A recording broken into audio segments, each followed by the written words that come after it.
إنا نحن نزلنا الذكر وإنا له لحافظون. شروع ہوتی ہے تو جوڑ کیا ہے میں نے شروع میں بتایا. سورہ اعراف میں موسیٰ علیہ السلام کے مقابلے میں آنے والے فرعون کی تباہی کا تذکرہ ہے. تو سورہ انفال میں اس امت میں پیدا ہونے والے فرعونوں کی تباہی کا تذکرہ ہے. حضرت رحمت عالم صلی اللہ علیہ وسلم کے مقابلے میں جو مکہ کے فرعون کھڑے ہوئے تھے ان کا تذکرہ ہے، یعنی غزوہ بدر کا تذکرہ ہے.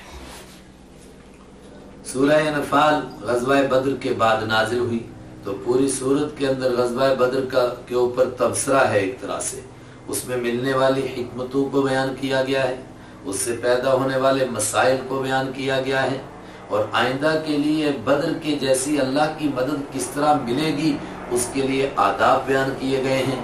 اس لیے غزوہ بدر کا ذرا سا نقشہ بھی سامنے ضروری ہے. تو میں تلخیص سی کر دیتا ہوں 5-6 منٹ میں. ہوا کیا کہ حضرت رحمت عالم صلی اللہ علیہ وسلم جب مکہ چھوڑ کر مدینہ تشریف لے گئے تو مکہ والوں کو خوش ہونا چاہیے تھا کہ ہمارے دشمن چلے گئے اور ان کے مکانات خالی ہوئے، ان پر ہم نے قبضہ کر لیا، تو اچھی بات ہے. لیکن انہوں نے مسلمانوں کا پیچھا مدینہ میں بھی کرنا چھوڑا نہیں. ہمارے پاس مضبوط روایتیں ہیں. ابو داؤد شریف کی روایت ہے کہ انہوں نے مدینہ کے لوگوں کو خط لکھا، عبداللہ بن ابی کی طرف لکھا، دھمکی دی کہ یا تو تم مسلمانوں کو خود وہاں سے نکالو ورنہ پھر ہم آ رہے ہیں کہ تمہاری بیوی بچوں کو بھی نکالیں گے اور ان کو غلام بنائیں گے، پھر تمہیں پتہ چلے گا کہ تم ہمارے دشمنوں کو کس طرح پناہ دیتے ہو. دوسرا واقعہ، حضرت سعد بن رضی اللہ تعالیٰ عنہ مکہ میں عمرہ کرنے کے لیے آئے تو ابو جہل نے ان کو دھمکی دی کہ اچھا تم امیہ کی پناہ میں ہو، اگر نہ ہوتے تو میں تمہارے ٹکڑے کر دیتا. اس پر بات بڑھتی چلی گئی تو انہوں نے فرمایا کہ اگر تم میرے لیے حرم کے دروازے بند کرے گا تو میں تیرے لیے مدینہ کے پاس سے گزرتے ہوئے جو تیرے تجارت کے راستے ہیں وہ بند کر دوں گا. گویا یہ اعلان جنگ ہو گیا ان کے ساتھ. تیسرے، مکہ کے لوگوں نے مدینہ والوں کے چراگاہوں پر حملہ کر کے ان کے جانور لوٹے. یہ ان کی طرف سے سب شرارتوں کی ابتدا ہو چکی تھی. یہ بات اس لیے کہنے کی ضرورت پیش آئی کہ کچھ لوگ انگریزوں سے تھوڑا سا مرعوب ہو گئے. انگریزوں نے کہا کہ نہیں مسلمان دیکھو کیا لوگ ہیں، یہ قافلے پر حملہ کرنے جا رہے تھے. تو انہوں نے پھر اس حقیقت کو کچھ توڑ مروڑ کر پیش کرنے کی کوشش کی. نہیں، اس کا پس منظر تو دیکھو نا. جب پس منظر دیکھیں گے کہ جنگ کی ابتدا ہو چکی ہے اور عرب اس وقت میں اس حالت سے گزر رہا ہے کہ ان کے یہاں فوج میں اور عوام میں کوئی فرق نہیں ہے. ہر وہ جوان جو لڑنے کے قابل ہے وہ فوجی ہے. ان کے یہاں کوئی ریگولر آرمی کا تصور نہیں ہے. جب بھی جنگ ہوتی ہے تو ان کے جوان سب کے سب اکٹھے ہو کے پیش ہو جاتے ہیں. تو اس لیے ہم قافلے کو کہیں کہ یہ فوجی نہیں تھا، یہ بھی محل نظر ہے. اس کے اوپر پھر آپ صلی اللہ علیہ وسلم نے ان کے قافلوں کے بھی راستے روکنے شروع فرمائے. چنانچہ آپ صلی اللہ علیہ وسلم کو 2 ہجری میں پتہ چلا کہ ابو سفیان ایک قافلہ لے کر کے شام جا رہا ہے اور اس میں مکہ کے تمام مالداروں نے اپنے پیسے لگائے ہیں اور اس کا مقصد بھی یہ ہے کہ نفع کا مال کمائیں تاکہ مسلمانوں کے خلاف اس کو استعمال کریں. تو آپ صلی اللہ علیہ وسلم نے فرمایا کہ اس کا راستہ روکو ورنہ تو یہ ہمارے حملے کی تیاری میں پورے مستعد ہیں. آپ صلی اللہ علیہ وسلم اس کا راستہ روکنے کے لیے نکلے اور چونکہ کسی بڑی فوج سے ٹکراؤ کا مسئلہ نہیں تھا اس لیے بہت زیادہ تیاری کے ساتھ بھی نہیں نکلے. 313 افراد آپ کے ساتھ نکلے اور ارادہ تھا بدر کے میدان میں جا کر ان کا راستہ روکنے کا، چونکہ وہی قریبی راستہ تھا جہاں سے وہ ہو کر کے گزرتے تھے. اس کے لیے آپ نے 2 صحابی حضرت عادی اور حضرت بسبس رضی اللہ عنہما کو دوڑایا، بھیجا ان کو کہ تم پتہ کرو یہ قافلہ وہاں کب پہنچنے والا ہے. یہ وہاں پہنچے اور ان کو معلوم بھی ہو گیا 2 عورتوں کے جھگڑے سے کہ یہ قافلہ کب پہنچنے والا ہے. لیکن جب یہ واپس پلٹے تو جہاں ان کے اونٹ بیٹھے تھے انہوں نے مینگنی کی تھی.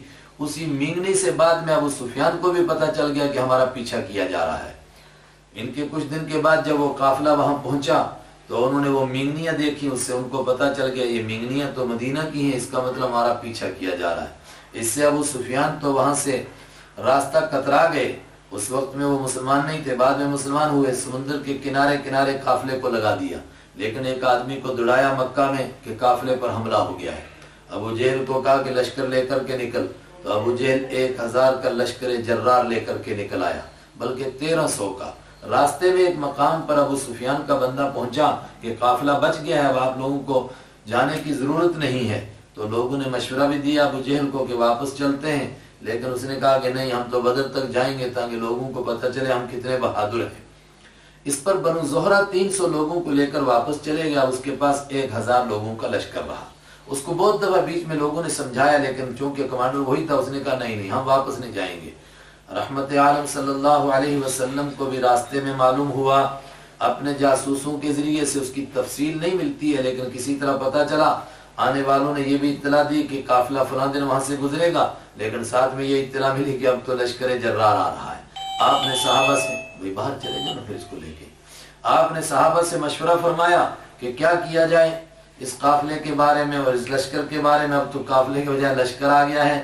تو شروع میں صحابہ کرام کو کچھ تشویش ہوئی کہ ہم تو بغیر تیاری کے نکلے، یہ تو سیدھا اپنے آپ کو موت کے منہ میں دینا ہے۔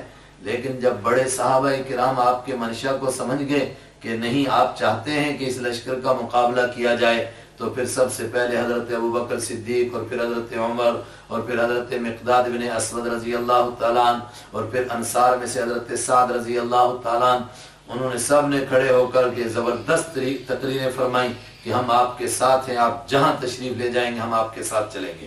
اس طرح آپ اس قافلے کو لے کر کے چل پڑے بدر کے میدان کی طرف۔ تو اللہ کی طرف سے عجیب امتحان، اللہ کے بنائے ہوئے منصوبے کے تحت 17 رمضان المبارک کو رحمت عالم صلی اللہ علیہ وسلم 16 کو، ایک دن 17 سے پہلے آپ بدر میں پہنچے، آپ سے پہلے مکہ والے پہنچ گئے، اور اس طرح دونوں ٹھیک اس مقام پر اکٹھے ہو گئے، اور 17 رمضان کو آپس میں مقابلہ ہوا۔ اور تھوڑے سے مقابلے کے بعد ہی یہ 313 اور نہتے کتنے، 8 تلواریں، 6 زرہیں، 2 گھوڑے، لڑنے کے لیے کچھ ہے ہی نہیں، 8 تلواریں۔ باقی لوگوں کے پاس کیا، کسی کے پاس دراٹی، کسی کے پاس کلہاڑی، اور کسی کے پاس برچھا، کسی کے پاس ڈنڈا، جو جس کو ملا وہ تو وہی لے کر نکل گیا تھا۔ لیکن نہتے لوگوں نے 1000 کا مقابلہ کیا جو ہتھیاروں میں ڈوبے ہوئے تھے۔ لمحوں میں فیصلہ ہو گیا، اللہ تعالیٰ نے ان میں سے 70 لوگوں کی جو بڑے سردار تھے ان کی تو گردنیں اتر گئیں، اور 70 دوسرے گرفتار ہو گئے، اور باقی جس کا سینگ جدھر اڑا وہ ادھر ہی بھاگا، باقی بھاگ گئے سامان اور سب کچھ چھوڑ کر کے۔ ایمان والے 70 قیدیوں کو لے کر اور بھاری تعداد میں مال غنیمت کو لے کر کے واپس آئے، اور ایمان والوں میں سے صرف 14 لوگوں کی قربانی لگی، 8 انصار میں سے اور 6 مہاجرین میں سے۔ اس غزوہ بدر کے اوپر اللہ نے زبردست تبصرہ فرمایا۔ کیوں؟ اسلام میں ایک تو پہلی جنگ تھی، اور دوسرے اس میں حق اور باطل کی ایسی پہچان ہو گئی تھی عرب میں کہ ہر بندے کو احساس ہو گیا تھا کہ ایمان والے حق پر ہیں، اس لیے اللہ نے ان کی مدد فرمائی۔ اللہ ان کے ساتھ ہے، اور ابو جہل کے ساتھ سب کچھ تھا مگر اللہ نہیں تھا۔ یہ سورہ انفال ہے۔ بسم اللہ الرحمن الرحیم۔ اب پڑھیے، یعنی یہ تبصرہ ہے، خدائی تبصرہ۔ یسألونک عن الانفال، لوگ آپ سے پوچھتے ہیں غنیمت کے بارے میں، چونکہ پہلی جنگ ہوئی اور پہلی مرتبہ غنیمت آئی۔ غنیمت کہتے ہیں اس سامان کو جو میدان جنگ میں دشمن چھوڑ کر کے بھاگ جائے۔ تو وہ مال ملا، یہ مال کس کو دینا چاہیے؟ چونکہ اس سے پہلے یہ مال اکثر بڑے بڑے سرداروں کا ہوتا تھا یا حکومت کا مال سمجھا جاتا تھا، تو یہ کس کا سمجھا جائے؟ تو پہلے تو سخت طریقے سے ڈانٹا گیا کہ یہ ذہن بناؤ کہ یہ مال اللہ اور اس کے حبیب کا ہے۔ اللہ نے اپنے کرم سے عطا فرمایا، رحمت عالم صلی اللہ علیہ وسلم کی برکت سے ان کو شکست ہوئی، تم کو کامیابی ہوئی، تو یہ مال ملا، لہذا اللہ سے ڈرو اور آپس میں اس مال کی وجہ سے کسی فتنے میں مبتلا مت ہو جاؤ۔ فتنے میں کوئی مبتلا تھا نہیں، لیکن پیش کی یہ بات فرمائی، اور جب یہ بات ذہنوں میں راسخ ہو گئی تو پھر 10واں پارہ جہاں سے شروع ہوتا ہے وہاں مال غنیمت کے تفصیلی احکام بیان ہوئے، وہ وہیں ہم عرض کریں گے۔ یسألونک، لوگ پوچھتے ہیں کا آپ سے عن الانفال، غنیمت کے بارے میں۔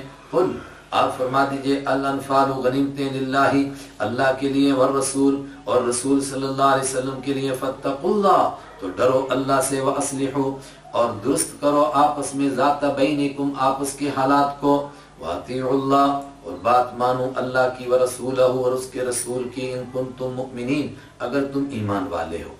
ایمان والے ہو، بعض روایتوں میں ہے کہ تھوڑا سا ذہنوں میں ایک خلفشار سا پیدا ہوا تھا، ظاہری طور پر نہیں مگر ذہنوں میں بات آئی تھی کہ یہ مال کس کو ملنا چاہیے۔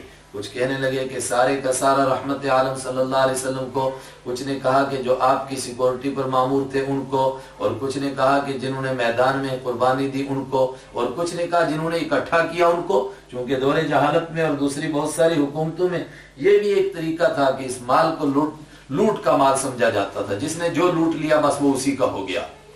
اس لیے فرمایا اگر تم مومن ہو تو اللہ کی اور اس کے رسول کی اطاعت کرو۔ مومن کس کو کہتے ہیں؟ انما المؤمنون، مومن کا تعارف، کئی مقام پر اللہ نے مومن کی تعریف کی ہے۔ مومن کس کو کہتے ہیں؟ یہ بڑا اہم مقام ہوتا ہے۔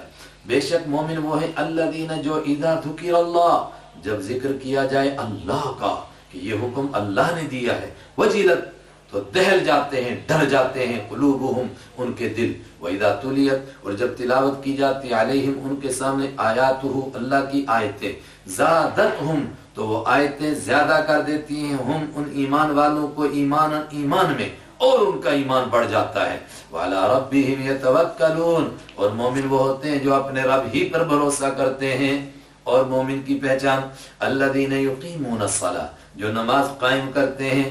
اب کتنے لوگ کہتے ہیں جی نماز، بے نمازیوں کو آپ کہتے ہیں کہ یہ مسلمان نہیں رہے، بھائی اللہ کہہ رہا ہے کہ یہ مومن ہے جو اللہ پر بھروسہ کرتے ہیں، جو نماز قائم کرتے ہیں۔ وَمِمَّا رَزَقْنَاهُمْ، اور جو ہم نے ان کو روزی دی، ينفقون، اس میں سے خرچ کرتے ہیں، زکوٰۃ بھی دیتے ہیں، خیرات بھی کرتے ہیں۔ جب اللہ ان کو مومن کہہ رہا ہے تو ہم دوسروں کو کیسے کہیں؟ اولئک هم المؤمنون حقا، یہی وہ لوگ ہیں المؤمنون جو ایمان والے، حقا بالکل سچے، یہ پکے سچے مومن ہیں۔ لہم درجات، ان کے لیے بہت درجے ہیں، عند ربہم، ان کے رب کے پاس درجات ہیں، ان کے لیے بڑے بڑے درجے ہیں اللہ کے ہاں ان کے لیے۔ ومغفرۃ، اور بخشش ہے، ورزق کریم، اور عزت والی روزی ہے ان کے لیے۔ یہ غنیمت جو کہا اللہ اور اس کے رسول کا حق ہے، اور جس کو اللہ اور اس کو رسول دیں اسی کو ملے گا، یہ بالکل صحیح اور برحق بات ہے۔ کس طرح؟ کما، یہ بات اسی طرح برحق ہے جس طرح، کما جیسا کہ، اخرجا نکالا تھا، کا آپ کو، ربو کا آپ کے رب نے، من بیتی کا آپ کے گھر سے، بالحق حق کے ساتھ، آپ اپنے گھر سے نکلے تھے برحق، اور اللہ کو پہلے سے معلوم تھا کہ ابو جہل کے لشکر جرار سے جنگ ہوگی، مگر آپ کو اس وقت میں تیاری کا اللہ نے موقع نہیں دیا، اس میں اس کی مصلحت تھی۔ وَإِنَّ فَرِيقًا، اور بے شک ایک جماعت، من المؤمنین، ایمان والوں میں سے، لَكَارِهُونَ، اس کو ناپسند کر رہی تھی۔ کس کو؟ جب یہ پتہ چلا کہ ایک لشکر جرار آ رہا ہے، اب اس کے ساتھ لڑنا ہے، تو ایک جماعت ناپسند کر رہی تھی کہ ہم تو کسی تیاری کے ساتھ نکلے ہی نہیں، 8 تلواریں ہم سب کے پاس تھیں، تلواریں اگر ہم چاہتے لا سکتے تھے۔ یجادلونک، وہ جھگڑا کر رہے تھے، کا آپ سے، فی الحق، حق بات میں، بعد ما تبین، اس کے بعد کہ واضح ہو چکی تھی بات، کانما یساقون، گویا کہ وہ ہانکے جا رہے تھے، الی الموت، موت کی طرف، وہم ینظرون، اس حال میں کہ وہ موت کو دیکھ رہے تھے۔ اللہ اکبر، مگر جنگ کے بعد پتہ چلا کہ یہ نکلنا درست تھا، اور اسی میں اللہ کی حکمت تھی، اور اسی میں فائدے تھے۔ تو جس طرح وہ برحق تھا اور اسی میں فائدہ تھا اور تمہاری سمجھ میں نہیں آ رہا تھا، اسی طرح یہ غنیمت کی تقسیم بھی برحق ہے، اگرچہ کسی کی سمجھ میں نہ بھی آئے اس کی حکمت۔ وَإِذْ يَعِدُكُمُ اللَّهُ، اور یاد کرو اس منظر کو، یعیدو، جب وعدہ کر رہا تھا، تم سے، اللہ تعالیٰ، احدی الطائفتین، 2 جماعتوں میں سے ایک کا۔ اس کا مطلب کہ وحی کے ذریعے سے آپ کو بتا دیا گیا تھا کہ 2 میں سے ایک ضرور ملے گی، اور آپ نے صحابہ کے سامنے بھی اس کا تذکرہ فرمایا ہوگا کہ دیکھو اللہ وعدہ کر چکا ہے، یا تو ابو سفیان کا قافلہ ہاتھ لگے گا اور یا ابو جہل کا لشکر ہاتھ لگے گا، انہا لکم، کہ 2 میں سے ایک جماعت ہوگی تمہارے لیے، وتودون، اور اے صحابہ کرام تم پسند کرتے تھے، ان غیر ذات الشوکہ، ان کہ غیر ذات الشوکہ، ذات کے معنی والی میں کہہ چکا پہلے، شوکہ کے معنی کانٹا، کانٹے والی کے بغیر، کانٹے والی کے علاوہ دوسری جماعت، تکون لکم، ہو جائے تمہارے لیے۔ تم پسند کرتے تھے کہ بے کانٹے والی جماعت مل جائے، چونکہ ابو جہل کے ساتھ جو جماعت ہے وہ تو لشکر ہے، اور ابو سفیان کے ساتھ جو تھا، بے شک مال کتنا تھا، 50,000 اشرفیوں کا مال کہا گیا، لیکن پہرے کے اوپر 40 نوجوان صرف، بعض نے 60 لکھا، اکثر نے 40۔ تم یہ چاہتے تھے، لیکن اللہ کچھ اور چاہتا تھا۔ آج کیا چاہتا تھا؟ اس کی منشا یہی تھی کہ تم بغیر تیاری کے نکلو، بے سر و سامانی میں نکلو، نہ کسی کے پاس تلوار ہو، سب کے پاس تلواریں نہ ہوں، سب سامان نہ ہو، بغیر تیاری کے نکلو اور یہ پوری تیاری کے ساتھ آئے۔ اس سے فائدہ کیا ہوگا؟ وَيُرِيدُ اللَّهُ، اور اللہ چاہتا تھا أَن يُحِقَّ الْحَقَّ، کہ وہ سچ کو سچ کر دکھائے، بِكَلِمَاتِهِ، اپنی باتوں کے ذریعے سے، اپنے وعدوں کے ذریعے سے۔ تم نہتے ہاتھ نکلو، پھر اللہ تم کو غالب کرے، پھر سب کو پتا چلے یہ سچ ہے اس لیے غالب آیا۔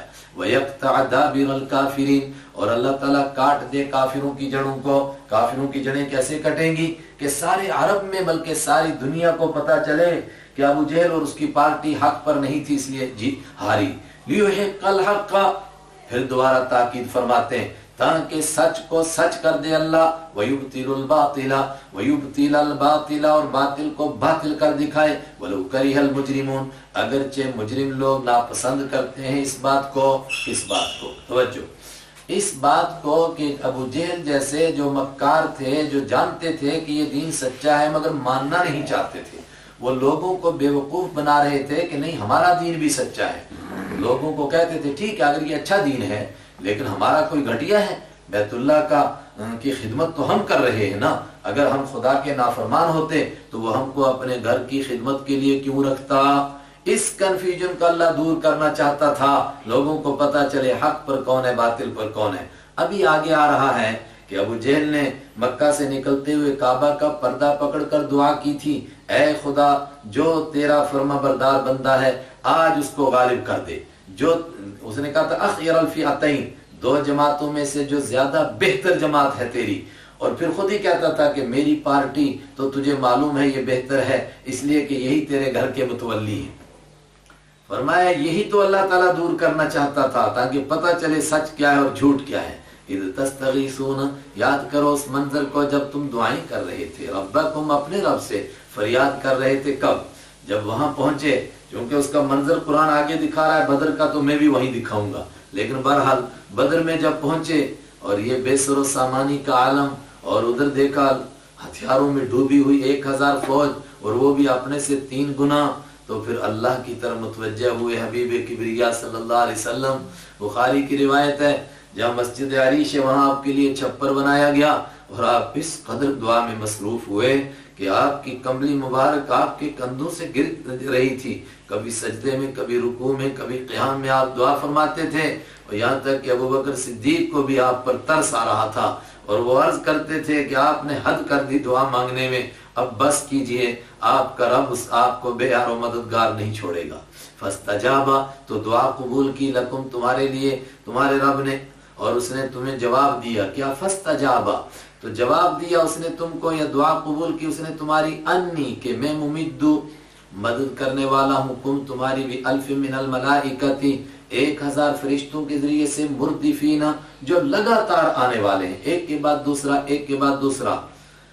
لیکن بیچ میں جملہ معترضہ کے طور پر روک کر کے اصل بات چل رہی ہے، بیچ میں ایک بات بتائی، اور فرشتے میں نے بھیجے، یہاں کا 1000، اور سورہ آل عمران کے شروع میں ہم پڑھ چکے 3000 اور پھر 5000، اور میں نے بتا دیا وہیں پر کہ شروع میں وعدہ تھا 1000 کا، اور پھر قرز بن جابر کے بارے میں جب مشہور ہوا کہ وہ ایک بڑی فوج لے کر کے ان کی مدد کے لیے آ رہا ہے، تو اللہ نے فرشتے بھیج دیے 3000، اور پھر جب یہ ہوا کہ نہیں سارا عرب ہی ٹوٹ پڑنے والا ہے، تو وہ ٹوٹے بھی نہیں، لیکن اللہ نے فرمایا کہ اگر ایسا یہ یک بارگی حملہ کریں گے تو پھر 5000 فرشتے آئیں گے۔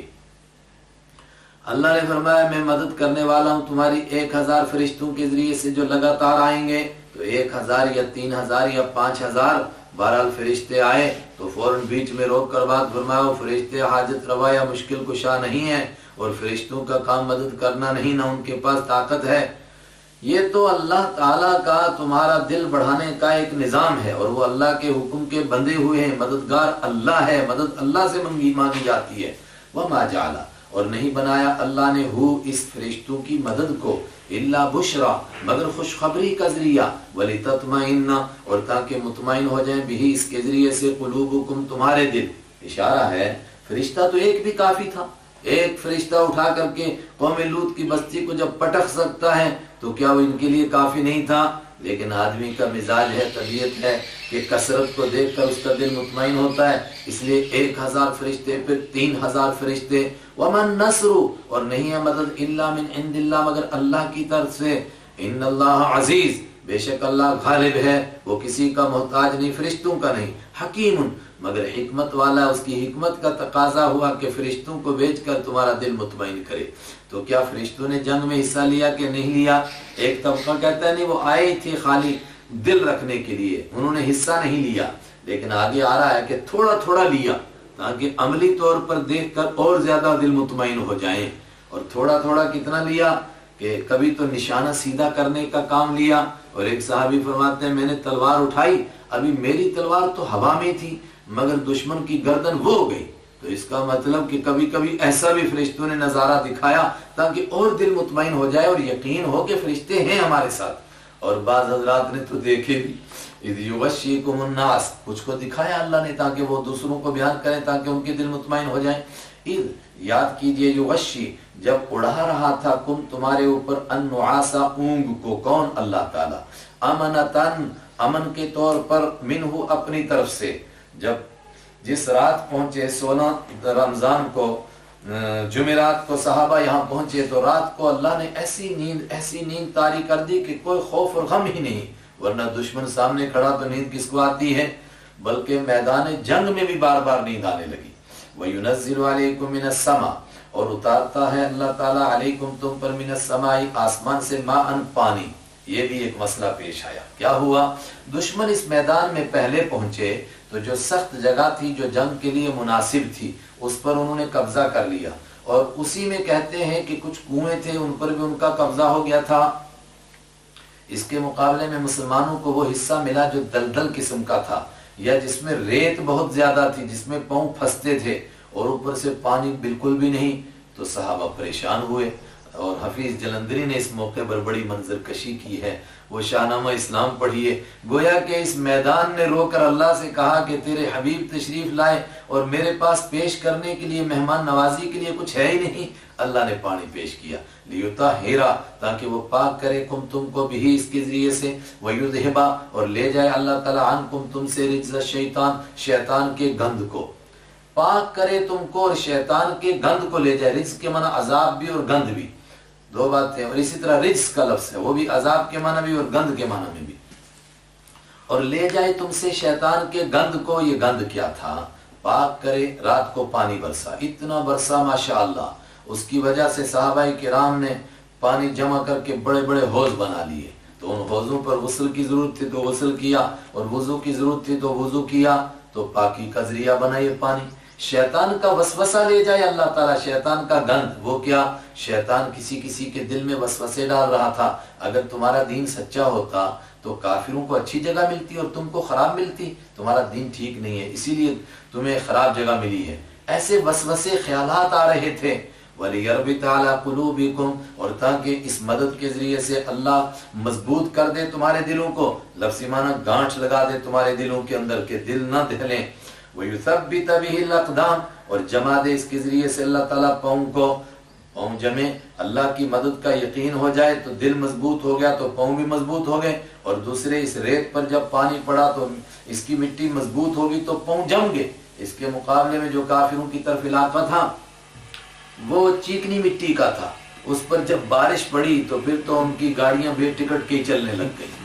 اذ یوحی ربک، یاد کیجئے جب وحی کر رہا تھا رب کا، آپ کا رب، الی الملائکۃ، فرشتوں کی جانب، انی معکم، کہ میں تمہارے ساتھ ہوں، فرشتوں میں بھی تمہارے ساتھ ہوں، میری مدد تمہارے ساتھ ہے۔ فثبتوا، تو جماؤ تم، الذین، ان لوگوں کو، آمنوا، جو ایمان لائے، ایمان والوں کا دل بڑھاؤ۔ سألقی فی قلوب الذین کفروا الرعب، میں تمہارے ساتھ ہوں، کیا کروں گا میں؟ سألقی، میری مدد ساتھ ہے، یعنی القی، ضرور میں ڈالوں گا، فی قلوب الذین، ان لوگوں کے دلوں میں، کفروا، جنہوں نے کفر کیا، کیا ڈالوں گا؟ الرعب، رعب ڈالوں گا، ڈر ڈال دوں گا۔